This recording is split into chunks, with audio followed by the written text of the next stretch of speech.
and Colonel Lysenko.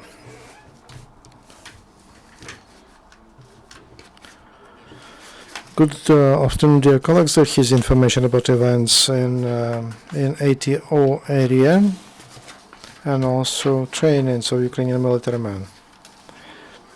Yesterday it was Luhansk. The military activities military activity of the enemy reduced in the Popasna district. It was quiet in Stanitsa Luhansk. Militants early in the morning and also late at night they shoot once upon ATO forces. In the first case they used BMP and grenade launchers. Also to the north from Bakhmut highway near Krymsk village in Vydersky district, there were two short military provocations of the enemy. In general, during the last day, it was Luhansk. There were 4 cases of violations of ceasefire.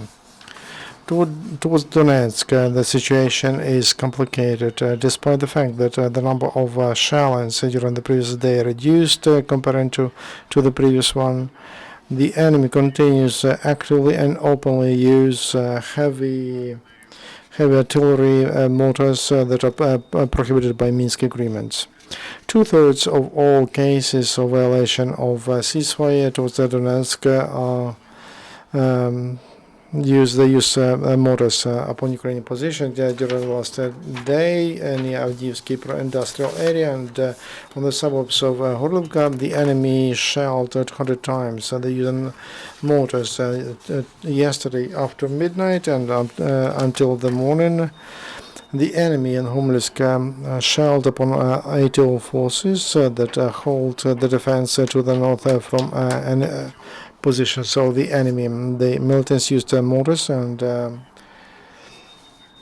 cannons of 122 millimeters near Luhansk village. During the day, the sniper was working, and late at night, the militants they shelled upon ATO forces using BMP and grenade launchers, automatic grenade launchers. During the last day, towards Donetsk, there were 19 shellings of the enemy, one shelling less. Towards Mariupol, so 18 times the enemy violated ceasefire and 5 times they used heavy weaponry. In Krasnohorivka, occupants shelled upon Ukrainian military men using mortars, artillery, and BMP only during the dark time of the day, and our forces had to respond back, to fire back. And Mariinka, comparing, it's relatively calm. The enemy used only rifles, and towards Renitne, they used anti-tank grenade launchers not far from Azov Sea and Yanutovo. Guns opened fire upon our military men. They used grenade launchers and mortars. In Shirokina, there is a tense situation. The enemy is shelling upon ATO forces, and they don't use heavy weaponry. During the last day, the enemy used drones towards Donetsk. And they do reconnaissance and technically deep over ATO. Despite the challenge, Ukrainian engineers don't stop demining all pre-fronted territories. And only during the last week, engineers found 469. They destroyed explosive devices, saving the life of peaceful residents, of civilians who live there. During the last day, as a result of military activities, 1 Ukrainian military man died, 4 were wounded. We express our condolences to the family of the killed servicemen. The losses of the enemy: last 24 hours, 6 occupants were killed, 5 were wounded.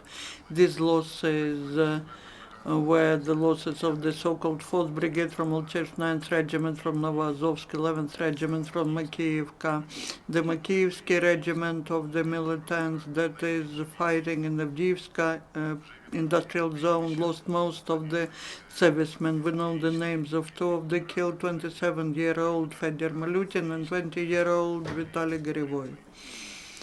Also, military intelligence reports that the officers of the Russian Federation from the Center of Information Counteraction, which is located in Novocherkassk, and who are responsible for making propaganda of Russian TV channel Life News, prepared false video directed at discrediting the forces of ATO.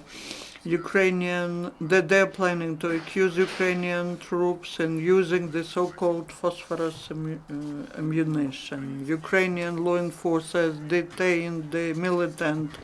The policeman of Bakhmut detained the local citizen who was in the band starting from November 2015 and worked under the leadership of Russian military instructor.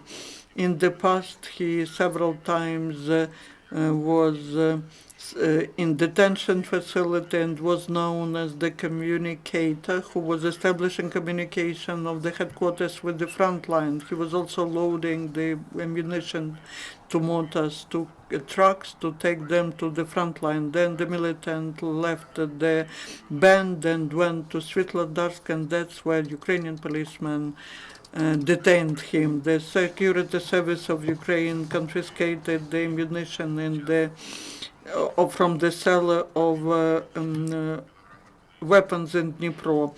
During the operation, the SBU servicemen confiscated 2,000 cartridges of different caliber, and so on. In April 2016, the Security Service of Ukraine detained 3 allies of this person in Odessa, and they confiscated the pistols, the gun, and the cartridges with pyrotechnical means. Ukrainian servicemen continued their intense exercises. The exercises on night march, the servicemen work on the skills on disguising and establishing the fortification positions. Also, the large-scale exercise of Armed Forces of Ukraine Summer Thunderstorm 2016 continue, and the headquarters of different types of troops of the different levels participate in that. During the Summer Thunderstorm, they will improve planning and managing the forces in conditions of the military state.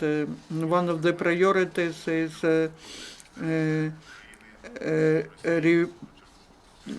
is fighting back the air attack of the enemy. According to the information of the main intelligence department of the Ministry of Defense of Ukraine, to Rovinki, 6 containers with fuel material, 4